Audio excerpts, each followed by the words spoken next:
Hi friends, welcome to our channel. இன்னைக்கு நம்ம evening டயத்துல செய்யக்கூடிய ஒரு சுலபமான ஸ்நாக்ஸ் ரெசிபி எப்படி பண்றது இந்த வீடியோல பார்க்க போறோம். இன்னைக்கு நம்ம செய்ய போறது வெஜ் கோலா உருண்டை. குழந்தைகளுக்கு ரொம்ப பிடிக்கும். ஈவினிங் டயத்துல செஞ்சு கொடுங்க. இதுக்கு தேவையான அளவுக்கு தண்ணி ஊத்தி கொதிக்க வச்சிருக்கேன். இது கூட ஒரு 40 பீஸ் அளவுக்கு மீன் மேக்கர் சேர்த்துக்கலாம்.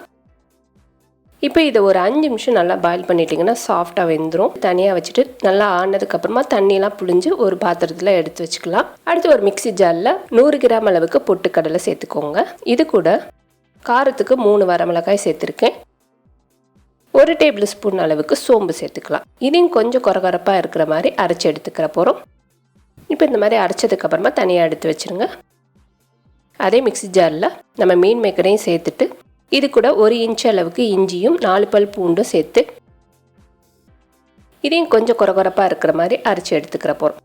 இதே மாதிரி நம்ம எல்லா மீன் மேக்கரையும் அரைச்சி ஒரு மிக்சிங் பவுலில் சேர்த்துருக்கேன். இது கூட 1 கேரட் துருவிட்டு சேர்த்துக்கோங்க. இதை நீங்கள் வெஜிடபிள் சேர்த்தும் செய்யலாம், இல்லைன்னா மீன் மேக்கர் மட்டும் வச்சு கூட செய்யலாம். வெஜிடபிள் சேர்க்கும்போது இன்னும் நல்லா டேஸ்ட்டாக இருக்கும். இது கூட 1 மீடியம் சைஸ் உருளைக்கிழங்க துருவிட்டு தண்ணியில் இல்லாமல் ட்ரையாக புழிஞ்சு சேர்த்துருக்கேன். சின்ன வெங்காயம் ஒரு 20 பீஸ் அளவுக்கு பொடியாக கட் பண்ணிவிட்டு சேர்த்துக்கோங்க.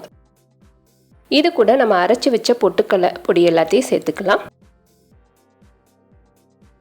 1 டேபிள் ஸ்பூன் அளவுக்கு கடலை மாவு சேர்த்துக்கோங்க. இது கூட 1 டேபிள் ஸ்பூன் அளவுக்கு பச்சரிசி மாவு சேர்த்ததுக்கு அப்புறமா 1 டீஸ்பூன் அளவுக்கு காஷ்மீரி மிளகாத்தூள் சேர்த்துக்கோங்க. கலர் நல்லா இருக்கும். 1 டீஸ்பூன் அளவுக்கு கரம் மசாலா தூள். இது கூட கொஞ்சமாக மஞ்சத்தூள் சேர்த்துக்கோங்க.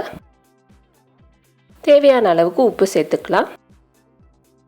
இப்போ பொடியாக கட் பண்ண புதினா இலைகள் 1 கைப்பிடி அளவுக்கு சேர்த்துருக்கேன். நல்லா வாசனையாகவும் டேஸ்ட்டும் நல்லாயிருக்கும்.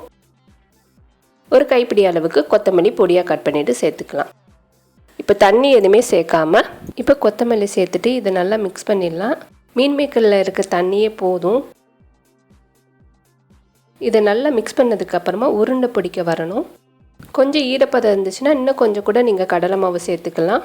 இப்போ இதை கோலா உருண்டை சைஸுக்கு சின்ன சின்ன பால்ஸாக நம்ம உருட்டி வச்சுக்கிற போகிறோம். ஒரு 10லேருந்து 12 பீஸ் அளவுக்கு ரெடியாக உருட்டி வச்சுக்கோங்க. நம்மளுக்கு பொரிக்கிறதுக்கு ஈஸியாக இருக்கும். இப்போ இதே மாதிரி உருட்டி வச்சதுக்கப்புறமா ஆயில் நல்லா ஹீட் பண்ணிவிட்டு மீடியம் ஃப்ளேமில் வச்சுக்கோங்க. ஹைலே இருக்கக்கூடாது, லோவாகவும் இருக்கக்கூடாது. மீடியமில் வச்சு நல்லா 2 சைடும் கோல்டன் கலர் வர வரைக்கும் பொரிச்சு எடுத்துக்கலாம். நம்மளுக்கு எண்ணெயை அதிகமாக குடிக்காது, அதே போல் நல்லா உடையாமல் சூப்பரான கோலா உருண்டை ரெடி ஆயிடுச்சு. இதே போல் நீங்களும் கண்டிப்பாக ட்ரை பண்ணி பாருங்கள். இந்த வீடியோ உங்களுக்கு பிடிச்சிருந்துச்சுன்னா லைக் பண்ணுங்கள், ஷேர் பண்ணுங்கள். மறக்காமல் நம்மளோட சேனலுக்கு சப்ஸ்கிரைப் பண்ணுங்கள். தேங்க்யூ.